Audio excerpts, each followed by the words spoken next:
Um brasileiro que queria mudar a política, ele tá falando, o Flávio, ele só é amigo do Vorcaro, ele pediu um dinheiro pra gravar um filme. Não, isso é absurdo. Isso é completamente insano. Essas mesmas pessoas... Isso que apareceu, né? Exato. Não, assim, sendo claro, né, eu já até falando com jornalistas que fazem cobertura. Vazou pela Polícia Federal. E a Polícia Federal vazou pelo Intercept. Se a Polícia Federal vazou pelo Intercept, isso significa que foi a facção da Polícia Federal lulista. E se eles tiveram acesso àquilo, eles têm acesso a mais coisa. Quem tem acesso àquilo também consegue ter acesso, por exemplo, às quebras de sigilo bancário do Vorcaro pra saber onde ele mandou esses dinheiros naquele período de tempo que ele estava negociando. Então eu acho que vai começar uma tortura com o Flávio. Mas aí entra a minha crítica à elite, especialmente a elite brasileira. Especialmente hoje o mercado financeiro. Já tô num podcast que é do mercado ouve. O mercado financeiro tem a mania de achar que é muito inteligente ser pragmático. Só que ele não é pragmático, ele é curto prazista. A maior parte do mercado financeiro, donos de banco e tal, eles trabalham no longo prazo com os negócios deles, mas na hora de tomar decisões políticas, eles trabalham no curto prazo. Aí o que acontece? Não é o mercado financeiro que manda no Brasil, não é o grande empresariado, não é a galera tech, não é nada. Quem manda no Brasil são políticos do Maranhão, políticos do Amapá, políticos do Piauí, que são os políticos dos lugares mais mal administrados do Brasil. Mas como eles pertencem a famílias que trabalham no longo prazo, são donos daquelas regiões no longo prazo, eles tomam decisões políticas de longo prazo. Enquanto que a elite política brasileira toma decisões políticas de curto prazo. E é por isso que estavam apoiando o Flávio. E é por isso que... não, o Flávio é uma opção. O Flávio não é uma opção. O Flávio... Os Bolsonaro perderam pro Lula. E o Flávio Bolsonaro é o cara com a maior carga de problemas de corrupção em toda a família. Todo mundo sabe. O Flávio não era uma opção.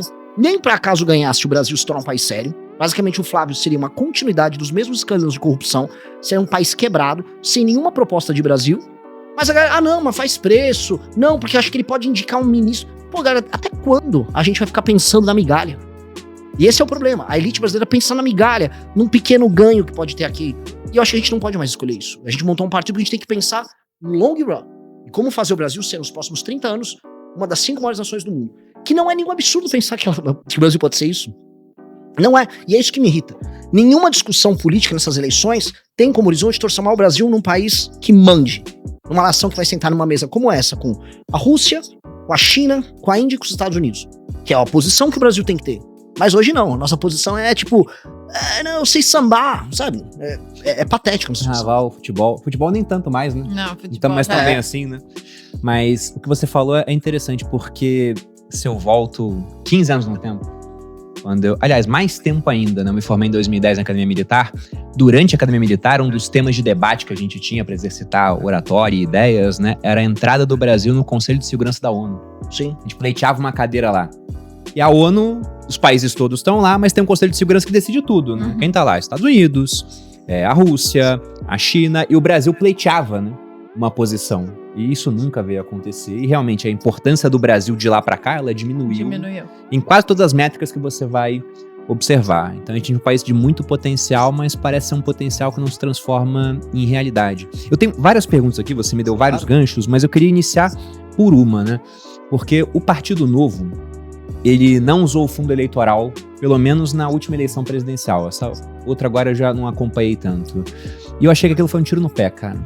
Porque, a gente não quer usar esse dinheiro público, acho um absurdo, mas ao não usar, eles cresceram menos, né? Na verdade, eles foram engolidos por outros que usaram e acabaram crescendo. Você pretende usar o fundo eleitoral ou não pretende? Pretendo. Sendo muito, a gente tinha a mesma posição do Novo e simplesmente não dá para concorrer fora, por exemplo, aqui de São Paulo. Ou candidatos nossos que têm uma rede social tão grande que permita que exista doação privada. Não existe, em alguma medida, doação privada honesta fora e de alguns estados. Eu quero dizer, se você tá recebendo muito dinheiro privado concorrendo a algo no Piauí, provavelmente tem algo de errado no que você tá fazendo e no dinheiro que tá entrando. Porque, em geral, são empresários interessados em comprar algum acesso. Favores, né? O famoso crowdfunding, aquela doação sincera, picadinha, que é base, por exemplo, de boa parte da política americana. Não existe ainda no Brasil, em volume, pra você espalhar pra centenas ou milhares de candidatos. Imagina, só os candidatos vai ter mais, o nosso partido vai ter mais de 1.000 candidatos esse ano. Multiplica por todos os outros partidos. Tem gente doando pra isso? Não, não tem. Então temos um problema, claro. Só que todos, ou a maior parte, dispõem de muito dinheiro. Então como é que eu vou concorrer com eles em outros estados? Então, sendo pragmático, se eu quero tornar o Brasil um país sério, definitivamente eu preciso eleger pessoas. e proteger pessoas com dinheiro. É isso, só que o Novo, olha só, eu tenho muitas críticas ao Novo. O Novo tava num período, como nós, otimista com aquele ganho de cidadania. As pessoas estavam falando, pô, Operação Lava Jato, não tem um bandido de estimação, olha as doações do Odebrecht. Então, havia um otimismo na ideia de que o brasileiro ia participar da política. O que aconteceu com o brasileiro que estava fazendo isso? Ele estava tomando detergente semana passada, né? O brasileiro que queria mudar a política, ele tá falando, o Flávio, ele só é amigo do Vorcaro, ele pediu um dinheiro pra gravar um filme. Não, isso é absurdo. Isso é completamente insano. Essas mesmas pessoas... Isso é o que apareceu, né? Exato. Não, assim, sendo claro, né? Eu já até falando com jornalistas que fazem cobertura. Vazou pela Polícia Federal. E a Polícia Federal vazou pelo Intercept. Se a Polícia Federal vazou pelo Intercept, isso significa que foi a facção da Polícia Federal lulista. E se eles tiveram acesso àquilo, eles têm acesso a mais coisa. Quem tem acesso àquilo também consegue ter acesso, por exemplo, às quebras de sigilo bancário do Vorcaro para saber onde ele mandou esses dinheiros naquele período de tempo que eles estavam negociando. Então eu acho que vai começar uma tortura com o Flávio. Se eu fosse alguém do outro lado, eu não ia vazar tudo de uma vez. Porque aí vai aos poucos, né? Vai minando todo o capital social dele aos pouquinhos. Exatamente. O caso justifica de uma coisa e fala, não, foi só isso, daqui a pouco aparece mais e mais. Sim. Ele vai ficar com fama. Aliás, fama não, na realidade é mentiroso, né? Tá mentindo e tá aparecendo cada vez mais coisas. O que saiu na imprensa foi que a equipe do Flávio não sabia dessa transação. E aí teve uma reunião de emergência. Mas como é que você não conta pra gente? E ele, eu não achei importante e tal. Tem um amadorismo muito grande. E assim, muita gente... É que assim, eu vou ser justo agora com a galera do mercado financeiro. Todos os bancões, a galera que fica tomando essas decisões, que criaram o trade Tarcísio, tentaram o trade Ratinho. Eu sempre falava, cara, olha direitinho o grande mapa, assim, pra você perceber que não vai dar. Eu já sempre falei, não tem candidatura Tarcísio. Não faz sentido pra família Bolsonaro permitir pro Tarcísio candidato. Não dá pra ter o Ratinho, porque o Ratinho tá no Banco Master. O Ratinho vai sair um monte de coisa do Banco Master com o Tayaya, lá no Paraná, ele e o pai vão pular fora. Batata. E pelo menos no caso do Flávio, eles ficaram escaldados e ele não tá conseguindo o apoio do mercado financeiro institucional, vamos colocar aí. Tem uns influencers e tal que, não, agora é Flávio, mas difícil. Só que mesmo eles têm que entender, o Flávio é o cara com o maior telhado de vidro de todos. Há muito tempo na política, né? A gente estava discutindo isso hoje, no café da manhã. Todo mundo que tá há muito tempo na política tá sujo. Isso é um grande problema. Você é novo na política, então a gente eu tô provavelmente... Não, vou dar exemplo, o Kim ganhou a eleição pra deputado federal em 18. O Flávio tá há muito tempo, mas assim, você consegue fazer as coisas sem ser ladrão. Eu vou encontrar, mesmo na direita, bolsonarista e na esquerda, pessoas que não cometem o crime. Estar na política, você consegue fazer sem se sujar. Você não acaba fechando os olhos pra muita coisa? Lá dentro? Uma pessoa lá dentro, entendeu? Até porque... Eu assim, falo pra Malu, né? Já me perguntaram várias vezes, você não pretende entrar na política? Eu falo, cara, não, porque o círculo à minha volta seria muito insalubre. Insalubre. Cada um tapinha nas costas de cara que faz um monte de coisa errada, entendeu? É. Você pode até não se envolver, mas você vai ter que apertar a mão do cara, vai estar junto. Você tem que entender o deputado como se fosse uma espécie de um advogado seu, que vai ter que ser colocado pra negociar com os bandidos. É isso. E o deputado tem que saber isso. Que ele tá ali numa posição de andar com gente insalubre e ter que negociar e ser simpático com gente escrota. Vou dar um exemplo, pra passar um projeto de lei, vou dar um exemplo do Kim. Ele precisa convencer vários deputados do Centrão que estão no orçamento secreto. A maior parte dos votos pra passar os projetos vão cair nesses caras. O interesse desses caras não é nem um pouco republicano. Eles sabem que o Kim não é do esquema. Então, existe um limite na relação. Só que você vai ter que lidar com o cara. Você tem que lidar com o cara mesmo sabendo que ele tá desviando o dinheiro da saúde na cidade dele, que ele tá vendendo o voto dele pro governo dentro de uma determinada circunstância. É muito escroto. E assim, é cada vez mais escroto com quanto você vai entrando. E conforme você vai afundando nisso, você vai percebendo que a política, especialmente a brasileira, é uma das coisas mais, desculpa o termo, escrotas do mundo. Eu quis fazer esse mergulho e eu tornei minha pré-campanha uma espécie de uma terapia sobre o que é a política brasileira. Que eu quis fazer isso para as pessoas. Porque todo mundo fala assim, o problema do Brasil é o STF. A STF é um problema no Brasil desde 2012. Se a gente falar que o problema é o STF, a gente tá olhando um recorte imediato de um problema que é consequência de algo maior. O STF é consequência de um sistema político que necessariamente é corrupto e que precisa da Suprema Corte garantindo esses elementos. Tanto que os superpoderes do STF vêm no fundo de um acordão que foi proposto pelo Romero Jucá, que é lá de Roraima, naquele famoso áudio que vazou dele, que a gente precisa fazer um grande acordo com o Supremo e tudo. E ali tava dando a linha do que precisava ser feito com o Alexandre de Moraes, do inquérito, de destruir a Operação Lava Jato. E depois ele indo pra cima do Bolsonaro, ou seja, todo aquele desenho foi um desenho que esses caras montaram. Mas o que é a política brasileira? Quando eu comecei a rodar interior do Pernambuco, interior do Ceará, interior do Maranhão, eu comecei a olhar, cara, e eu comecei a mostrar pras pessoas, isto aqui não existe. Isso aqui é uma fantasia. Milhares, tô falando milhares, bem no plural, de cidades que não têm a menor capacidade de sustentar, que vivem de dinheiro que é coletado de você, que tá aqui, dele que tá ali atrás do monitor, das pessoas que estão assistindo. Esse dinheiro vai pra lá, esse dinheiro é roubado quase sempre, as emendas que saem de Brasília e vão para esses municípios são desviadas, a população vende o voto pro político corrupto, a população não exige nenhuma melhoria em termos de indicadores de saúde, segurança, educação, nada. E ela vai vendendo o voto dela, e esse jogo vai rodando, e esses caras, em última instância, são os caras que elegem os deputados do Centrão, que em Brasília vendem o voto, que estão em todos os esquemas de corrupção, que acabam colocando, vamos dizer, no TCU, as famosas indicações que ninguém acaba vendo, Tribunal de Contas da União, os tribunais de contas estaduais, ministros do STF, seus representantes, e aí você percebe aquilo que eu falei no começo do programa, que nós somos administrados por pessoas do Amapá, de Roraima, do Maranhão, do Piauí, e isso não faz nenhum sentido. Vou dar um exemplo aqui, uma analogia. Não sei se estou falando demais, tá? Que essa analogia é bem cabível. Imagina a União Europeia. Na União Europeia, você tem países que estão em condição melhor, condição pior. Mas quem manda é a Alemanha e França. São as maiores potências econômicas, militares, onde há boa parte da criação, os empregos de qualidade. Beleza. E aí você tem os países menores, que eles têm que obedecer critérios, inclusive, para continuar recebendo dinheiro, como foi a Troika funcionando na Grécia, em Portugal, etc. Agora imagina se a União Europeia fosse de fato administrada por gregos, portugueses e irlandeses. Eu amo esses 3 países. Dito isso, não faz sentido. Sim. O Brasil é isso.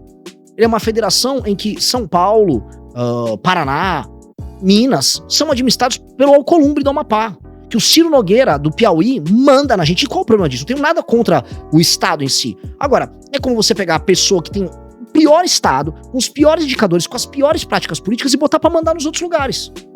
E isto é o que isso, em última instância, é o que gera o STF com superpoder, é isso que, em última instância, que gera os altos impostos que a gente paga, que gera a corrupção, que gera a impossibilidade de você ter um país sério.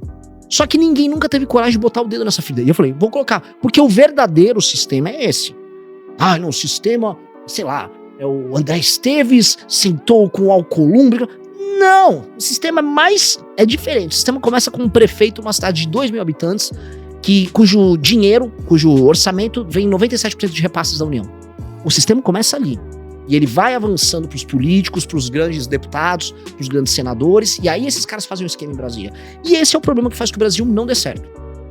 E como acabar com isso, cara? Porque o Giordano Bruno, ele tinha uma frase que era muito interessante. Ele falava que é muita ingenuidade pedir para aqueles que têm o poder para reformarem o poder. E aí digamos que você seja eleito, mas tem uma base forte no Congresso. E o STF também tá lá, né? Porque hoje em dia ele também... vocês legislaram isso? Não quero. Não vai ter. E esse é um esquema muito rentável para quem tá na política já há bastante tempo. Como você disse, tem um pessoal que tem dinheiro, que quer fazer políticas de curto prazo, mas esse pessoal pensa a longo prazo, em intervalos maiores, né? E, inclusive eu fico curioso para saber a sua opinião sobre se tem alguém realmente que manda no Brasil, dado o que o Vorcaro fez. Porque o Vorcaro, ele era um banqueiro de um banco pequeno, que ficou médio, por conta das captações que ele fez com os CDBs do Banco Master, oferecendo, né, rentabilidades muito mais altas do que o normal que você vê no mercado.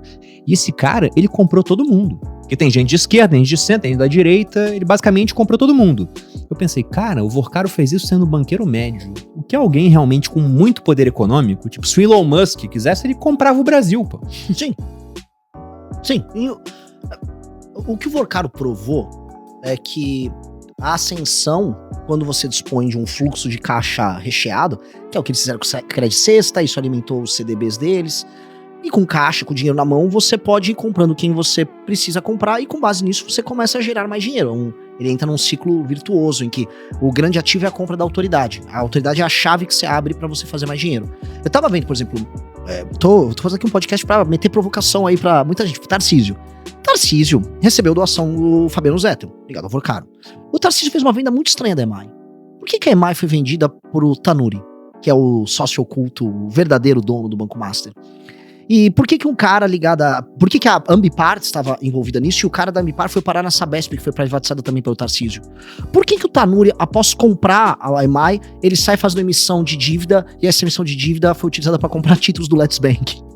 Ele comprou uma estatal pra emitir dívida e comprar títulos do Let's Bank. Aí o mesmo Tanuri vai no Paraná do Ratinho, parceiro de negócios dele, e aí ele compra, foi a Copel, e fez a mesma coisa com, acho que não sei se foi o Will Bank ou com o próprio Banco Master.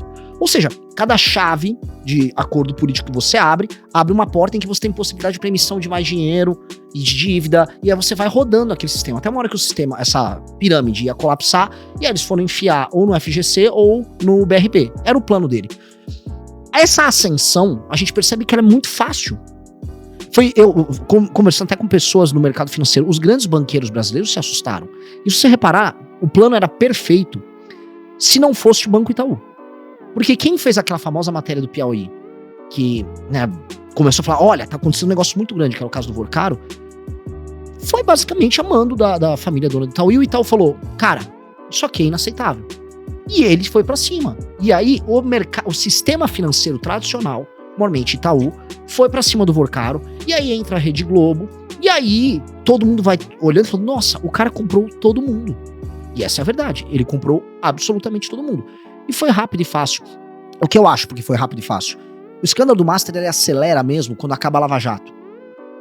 E quando não tem mais prisão em segunda instância, e quando todo mundo entendeu que se não tem mais prisão em segunda instância, basta ter contatos no STF e no STJ, que você pode fazer os grandes negócios brasileiros e nada vai acontecer. Eu acho que foi essa motivação do... Pô, ficamos entre 2014 a 2020, todo mundo morrendo de medo que a Operação Lava Jato vai te pegar, todos os amigos foram presos, sabe? Os caras do PMDB foram presos, os caras do PT foram presos, tá todo mundo preso, Marcelo Debrecht foi preso. Puta, acabou, vamos voltar pra festa. Aí eles soltaram aquela energia roubalhenta deles, de anos de retenção, ali, e acharam nada vai acontecer. É por isso que o Alexandre de Moraes tinha um contrato lá com a Viviane Barsi, é por isso que o Toffoli entra no jogo, todo mundo entrou. É curioso que o valor que o Flávio pega pro filme seja basicamente o mesmo valor que o Alexandre de Moraes pega no contrato com a esposa dele. A gente começa a olhar essas coisas e fala, todo mundo entrou no game. E realmente todo mundo entrou no game. E o desenho que é feito é pra nada acontecer. Agora você falou uma coisa muito interessante, que é o sistema não vai querer se autorreformar. E não vai. Não vai. O desenho que tá sendo feito por todos. Envolve os Bolsonaro, envolve o PT, envolve o próprio STF, saber quem vão ser os bodes expiatórios e vão ser jogados pro sacrifício, pra você ter o menor dano possível pros agentes. É um equilíbrio instável, é meio quase teoria dos jogos. Não pode ferrar muito pro Flávio, se não abre uma porta que vai poder ferrar muito pra outro. Então, todo mundo tem que, aquela famosa ninguém solta a mão de ninguém, versão de esquerda a direita, de todo mundo envolvido. Então, acho que tem um equilíbrio instável. O que a gente precisa fazer? É a tese das contra-elites. Nós temos que formar uma contra-elite. E o que é uma contra-elite? Não é só o povo que resolve, porque o povo tá tomando detergente, e o povo tá, assim, o povo no Centro-Sul tá tomando detergente pro Flávio, e o povo no Nordeste tá agradecendo que o Lula vai dar um vale gás. Ou seja, o povo, nunca é o povo que resolve as coisas. Você tem que formar elites, pessoas em posição de poder com esclarecimento, que vão ajudar a desatar esse nó. E aí, por isso que eu fico desesperado com a galera de mercado financeiro, galera do empresariado, galera do agro, que não tem saco pra entender isso. Que se a gente organiza essas pessoas certinho, você começa a quebrar esse jogo. Como eu disse, o escândalo do Banco Master precisa de um Banco Itaú pra você desmontar. Esse jogo só existe porque o Itaú quis. E não é que o Itaú é lindo, maravilhoso, não tô fazendo defesa nenhuma do Itaú. É porque ele virou um problema pro Itaú. Que tal as pessoas terem uma visão mais de longo prazo? E que tal a gente organizar pessoas que na prática não têm poder? E sendo bem claro, qualquer empresário aqui em São Paulo tem muito menos poder do que um político do Maranhão. É um exagero em alguma coisa, mas proporcionalmente não tem comparação. Então, nós somos uma contra-elite. O Brasil produtivo é uma contra-elite. O Brasil que quer trabalhar e viver dos próprios recursos é um Brasil que tem que se rebelar contra esses caras. Por isso, quando eu vou no Nordeste, por isso que eu cresci nas pesquisas do Nordeste, eu encontro um maranhense, eu falo, você tá puto, né? Você tá puto que você tá ralando e você tá vendo um cara do teu lado aqui vivendo de Bolsa Família e arrumando um emprego na prefeitura. Ele tô puto mesmo. Tô pistola, tô com você. Então, esse cara é nosso aliado.